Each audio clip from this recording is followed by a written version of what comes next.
Dang, I wish I had a bike to ride. Would you look at that? Fantastic. So, today on Bozo Squid, we're going to be discussing this 2012 Yamaha Super Tenere.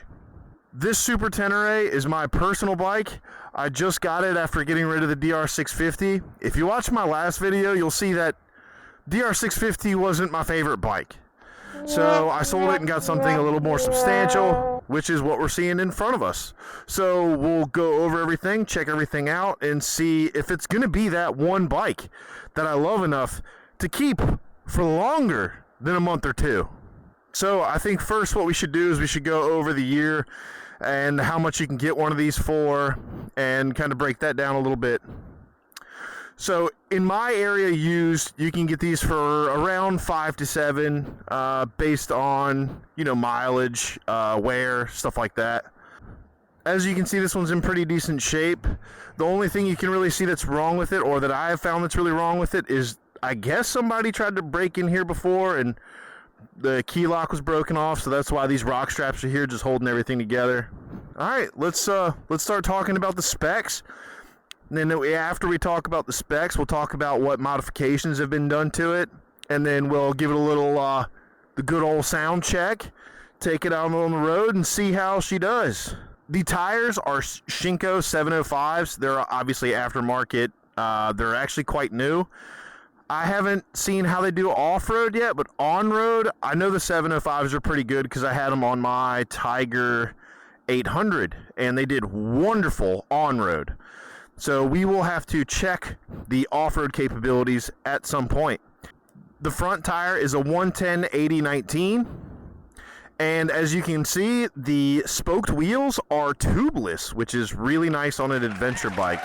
So you don't have to run a tube, and if you do get a puncture, it's easier to fix quickly. The only thing you have to worry about that is if you get a puncture, like on the side or something, you can't plug that. So while it is easier, it's a little less heavy duty, I would say, than having tubes. On the brakes, we have dual 310 millimeter rotors, and we have Yamaha's own 4-pot monoblock calipers up front, and they work pretty well. While we're talking about the brakes real quick, we'll just go ahead and get out of the way the fact that the brakes are linked. So anytime you squeeze on the front brake, you're getting a little bit of rear. It's cool, I guess. I'm unbiased. In the suspension department, we have fully adjustable 43 millimeter inverted front shocks. They work pretty well. Anything that's fully adjustable is pretty awesome in my book. How do y'all feel about the front end on this thing? I kind of like it because I like ugly stuff, and I would consider this not the greatest looking ever, which is why I love it. So looking here, you can see you have two different sized ports right here. That's because the radiator is side mounted. As you can see, it's not in front of the engine. Like the great and powerful Fort 9 said, the engine is moved forward some, and the swing arm is lengthened. And from what he was saying, that helps translate to better traction in off-road scenarios. I haven't been able to test that out yet. Hopefully I will be able to test that out, but it's just a neat little neat little snippet. Back in 2012, these were not LED headlights. These are halogen. They work okay, whatever. Maybe one day I'll upgrade to LEDs, but it's not huge on my priority list. I want to say this is a factory lean screen. I'm not 100% sure. It's super adjustable. It's pretty sweet. We have a 6.1 gallon fuel tank, and that is coupled with a claimed 46 mpg, which is complete bullshit. It's actually more like 35 or 36. You'll see the average on the dash when we get to riding, and that just might be because this bike sounds really cool, and I like to make those sounds. So that could be why my fuel mileage is so shitty. For the engine, we have a 1199 cc 270-degree crank parallel twin.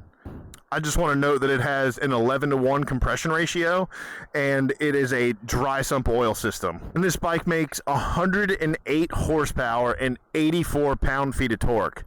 Now, for a bike this big, that doesn't sound like a lot, but it moves pretty good. It moves pretty good. I'm pretty happy with the power. Would I hate it if it had more? No. I wish it did. But 108, it does pretty good.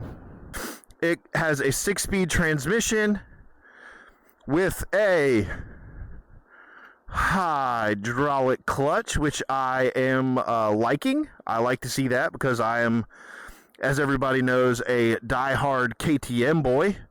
So hydraulic clutch is something I appreciate. And as you can see, we have a shaft final drive. So very, very low maintenance on the real long trips. No chain maintenance required. So it was just Halloween, and my kids were playing with fake blood. Got it all over my bike. Yeah, whatever. It comes factory with a skid plate and crash bars. Technically, these are the crash protection right here. They're made out of plastic, probably not the greatest thing in the world, and obviously they only protect a little bit. Clearly they work though. And this is obviously just plastic and not going to do but so good off-road. So eventually I'll probably upgrade it. But for now, I'm cool with it. But it's cool that it comes with it. The rear suspension is a fully adjustable monoshock, which is awesome. I always love fully adjustable stuff. Talking about the suspension, both front and rear, there are 7.5 inches of travel front and rear. We have a center stand, which is always a good thing to have. Doing maintenance, things of that nature, makes it so much easier. But it adds to the weight, which contributes to its 575 pound wet and ready weight. That is a quite heavy bike, if I do say so myself. We'll see how it handles that weight out on the road. Another really cool thing about this bike that I want to point out real quick is the foot pegs. They did a really cool thing with the foot pegs where when you're just riding normally, your foot sitting on this rubber, it's really nice and fluffy and takes away the vibrations. And then when you stand up and put all your weight on it, it compresses it and your feet grab on these little spikes here and makes you have some grip. Talking about the rear brakes, we have a single 282 millimeter rotor with Yamaha brand single pot caliper on the back. On the rear, we have 150/70/17s, and it's also a Shinko 705, obviously tubeless as well. We have a 17 on the rear, a 19 on the front, so adventure-ish, very similar to a 1200 GS. Before I got this bike, I was actually looking at getting a 1200 GS. Some of the things that I really wanted in my next bike were easy to work on and reliable and mildly cheap. And this fit the bill for that way more than the GS did. You know, I kept hearing nightmare stories about, you know, you have to replace the clutch, you got to break the bike in half, and, you know, I decided to go with this instead. The seat height on this bike is adjustable. It has two settings. In the high setting, it is a 34.3 inch seat height, and on the low setting, which this is on now because that's just what I prefer, is 33.3 inches. So now that we have gone over all the specs and all that jazz, I'll go ahead and talk about what has been modified on this motorcycle. So we have eBay levers. I will probably change those out at some point because I do not like cheap levers. We have the Healy bars to bring the bars up and back a little bit. I know that these have been added. These don't come on here from the factory, just a little bit more wind protection. We all know that I love me some wind protection, so that's awesome. We can clearly see that some LED auxiliary lights have been added. We got some electrical tape here holding that sucker on. So obviously I will be switching over to some nice LED turn signals at some point. Not super high on my priorities list right now. There is a full Yoshimura system in here, which I think sounds absolutely fantastic. You'll be able to hear that in a minute. Does it do anything for power? I don't know. I hope so. This bike actually came with factory Yamaha hard bags, which I love. We all know I love storing my trinkets and my junk. As you can see, I currently have a little bit of camera gear in there, whatnot. You know, it makes commuting really, really nice. We have a SW-MoTo rear rack thingy majig bobber deal here. I'll probably slap a Pelican case on there and call it good. And my favorite modification, the BoZo squid sticker.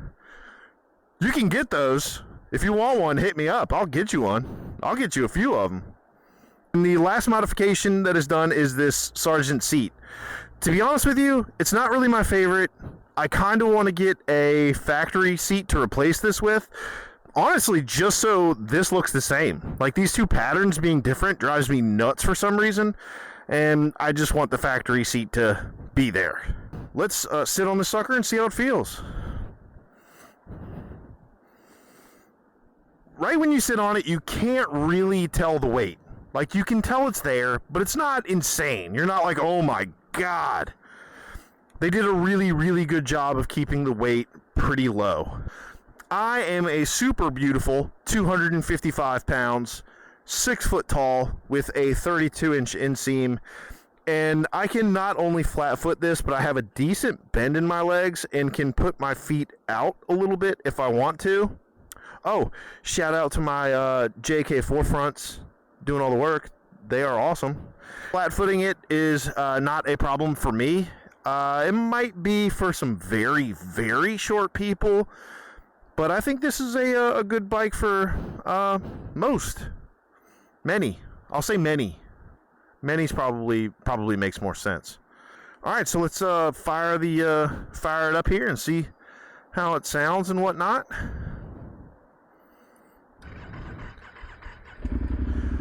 All right, so looking at the dash, we have MPG, and then we can cycle through this stuff. So the air temperature of the coolant, current MPG, and average MPG. On this one, you can see we have odometer, trip 1, trip 2. Over here, we have the cool traction control button. So right now, traction control is fully on. It will not let you have any fun whatsoever. Press and hold it. Off. That's my favorite mode. That's the mode you go into if you want to do some sliding and some wheeling. That's fun mode. Let's give it a little twist and see how it sounds. Oh, I just want to note real quick, if someone points this out, this little dongle here is because the handlebars have been moved and the factory brake line wouldn't quite reach. So the guy who had it before me just put on this little nugget to extend it a little bit so it'll work. This bike also comes with 2 power ports. So you have one, then you have one down here for the passenger. I think that is super, super cool and convenient.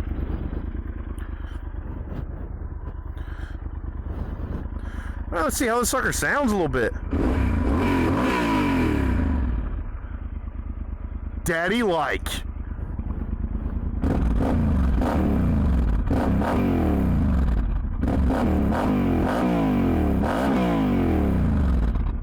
It sounds pretty spicy. I really, really like the way this bike sounds.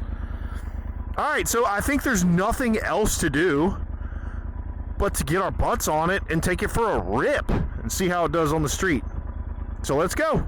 34,000 miles, by the way. I'm not worried about it. It's a Yamaha. It'll go forever. I'm convincing myself of that. Hopefully I have it long enough to test that. You know what I mean?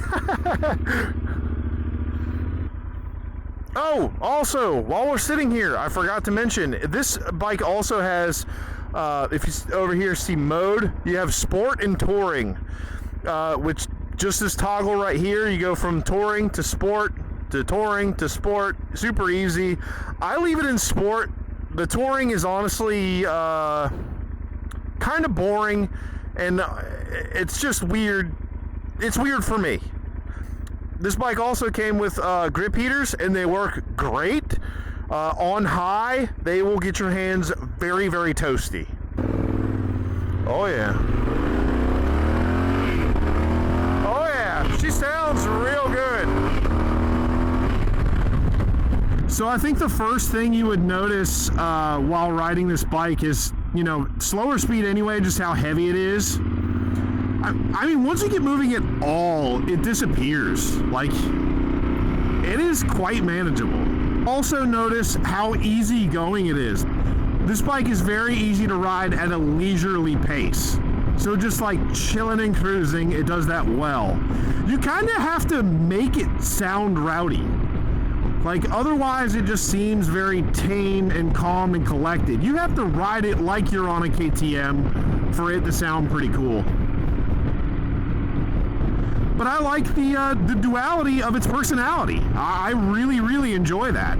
It's pretty cool that, you know, when you just want to chill and relax and go slow, you can do that. When you want to freaking rip, you can do that. I like it. At low speeds, it does great. Like, kick it up into a higher gear and let it chug, man. So now we are coming up to our curvy section. All right, I'll go slow right now. So, Dominus, Ominous, Respect the Dead, all that good stuff. Yep. Oh.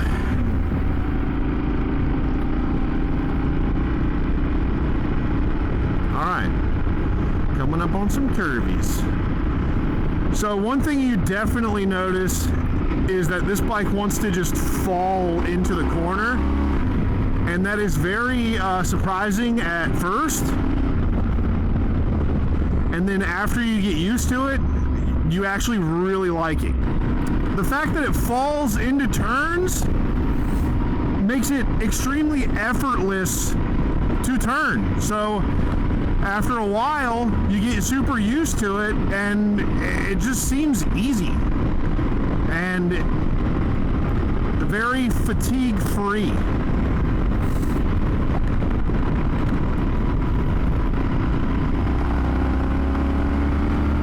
Yeah, like, I'm not even, like, that's really nice.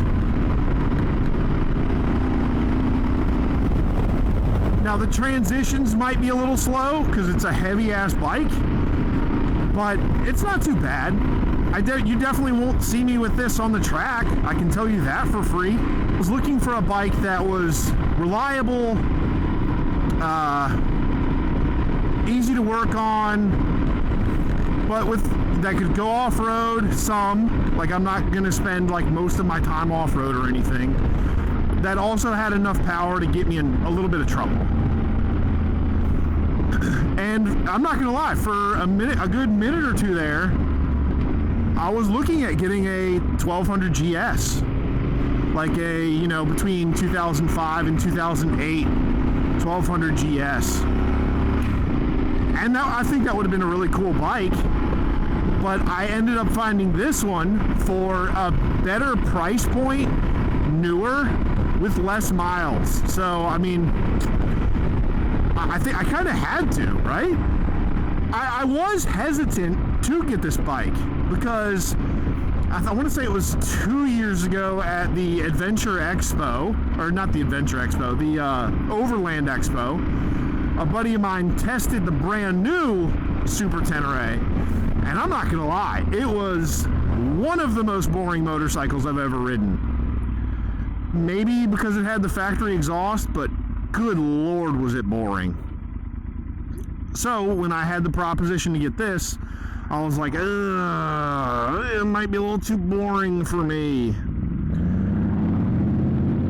But I really think that the Yoshi pipe and hopefully the little bit of added power from the Power Commander, it's not boring. it definitely has enough power to get you in trouble, and because of the pipe, you can really hear that 270 crank parallel twin, and it sounds really cool. Check it out, watch.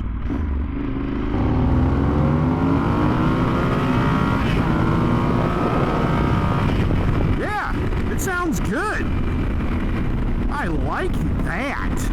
And I am a sucker for Yamaha blue. This blue is beautiful, and I'm a big fan of blue anyway. So, you know, this bike kind of just hit multiple points of my fancy. Let's try the brakes a little bit. They are quite good. Oh, it does have ABS, by the way. It does have ABS, and this is one of my only gripes with this bike. The only way to switch ABS off is to put it on its center stand, put it in second gear, and let it run until ABS just kind of dies. So that's not great. All right, let's do a little pull until we get to bad boy speeds.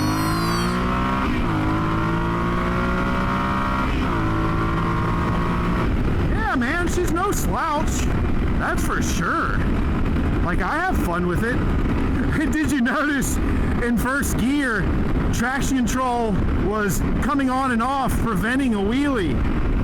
So obviously at a wheelie, I will certainly turn that off and then try to do a 0 to 60 and a braking test here in a little bit. We happen to be in a little area where I need to do a U-turn anyway, so let's check the turning radius. Yeah, not bad. Not bad. The turning radius is very good. Honestly, I would say the turning radius is better than a bike of this weight deserves. Because it is a heavy, heavy girl. Oh, traction control is off now, buddy. Ooh,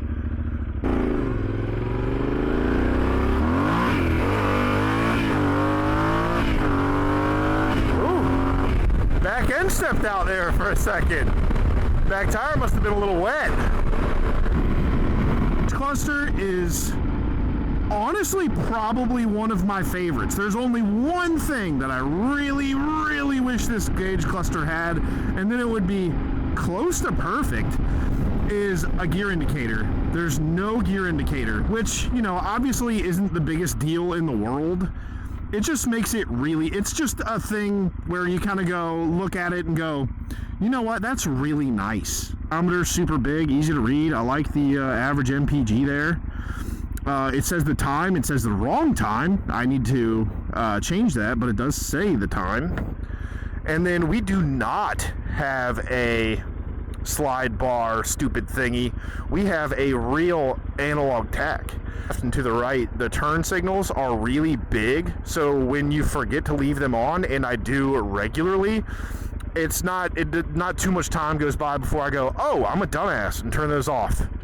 Warning lights are down here, super easy to see. Right now it's telling me traction control's off because I just turned it off.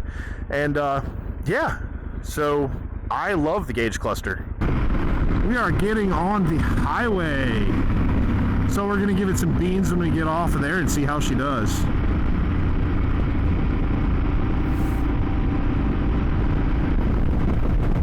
I mean, leaning this bike over is really easy. It's just the question of how much do you want to do it. I like it. All right, let's give it some beans. What do you say?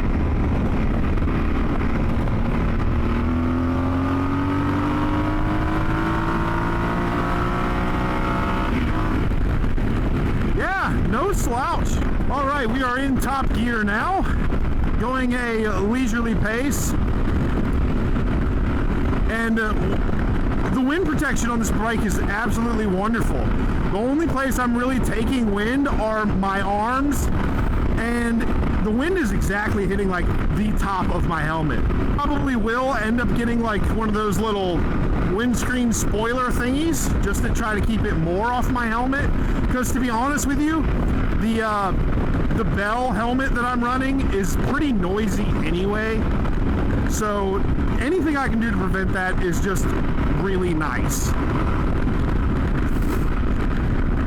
The mirrors are wonderful. They're a little shaky when we're at this speed, as you can see. But other than that, you know, that they work very, very well. They're very, very clear. And I can see what's behind me, so that's cool. On the highway, this thing is insanely comfortable. Like, going this speed, I could absolutely do this all day. I kind of wish this bike had cruise control. I want to say they added to this bike in 2017 or 2018. I'll put the exact year down below. But, you know, in 2012 they didn't have it. That's something I can live with. Don't care that much. But I really cannot wait to take this to, like, you know, for example, the Maggie Valley trip we did last year. I can't wait to do something like that on this bike. I think I will be much happier with it than I was on the 1090, just because I know this will be rock solid reliable. It'll get me there and back with no problems. Let's go. The only place where I notice the power is maybe a little lacking, and strictly horsepower, torque's fine, is on the highway like this. So if I full throttle right now, it makes good noise, and it does go, and it goes pretty well. But that's the only place where you can see that that it only has 108, 110 horsepower. It still goes plenty good, like, not complaining about it at all. But, you know, compared to the 1090 that made 125 horsepower, you can see where this is a little behind there. But one weird thing I noticed about on the highway when it's very, very cold, like I said, the radiator is on the left side of the bike, not on the front. So if it's very cold, like say I'm riding to work in the morning and it's really cold out, when I get to work or my destination or wherever it is, my right knee will be freezing and my left knee won't because of the radiator. It's pretty funny. I hate to toot my own horn, but I haven't gone to Starbucks in this once yet. Hallelujah. That sound. I would say that you absolutely have to put an exhaust on it though, because when I rode this bike and it was stock, it is so boring. Can't hear anything at all. It's just kind of meh. It's very, very tame. Very, very meh vibes. But with an exhaust, the sucker gets a little spicy. Sounds wonderful. Transmission feels very, very good. Not clunky at all. Feels wonderful. Obviously, there's no quick shifter. This was in 2012. I'm sure, you know, I don't think they were really... Were they... Let me know in the comments. Were they doing a lot of quick shifters on ADV bikes in 2012? I don't think so, but you can tell me in the comments if they did. Which we can check out. Why not, right? I love this turn so much. Oh, it's so good.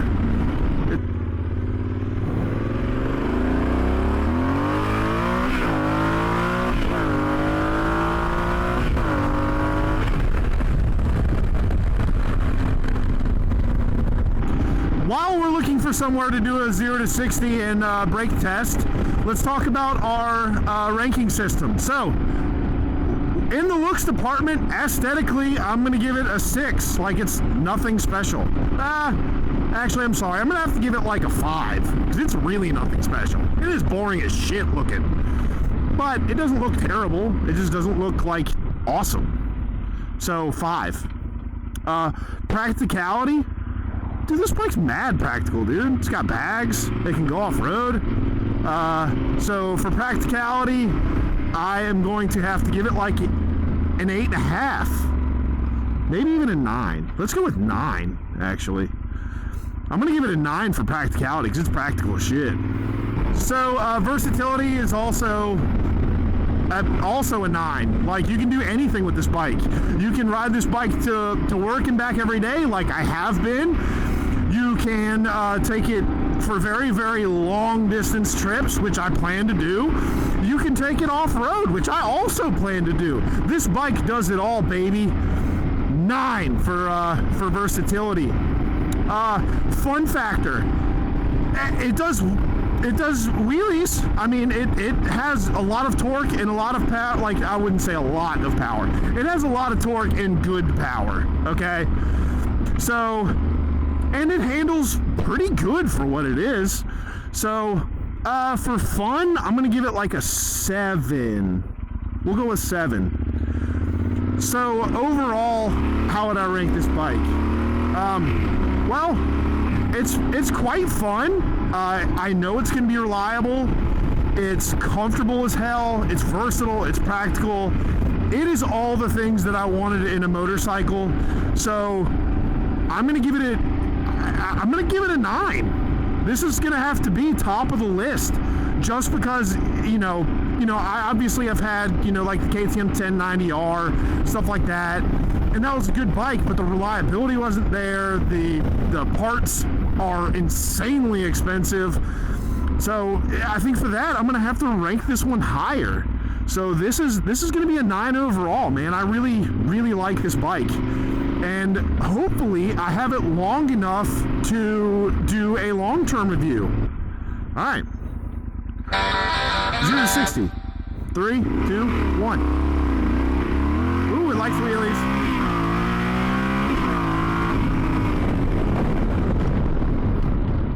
Yeah, the ABS works. The ABS certainly works.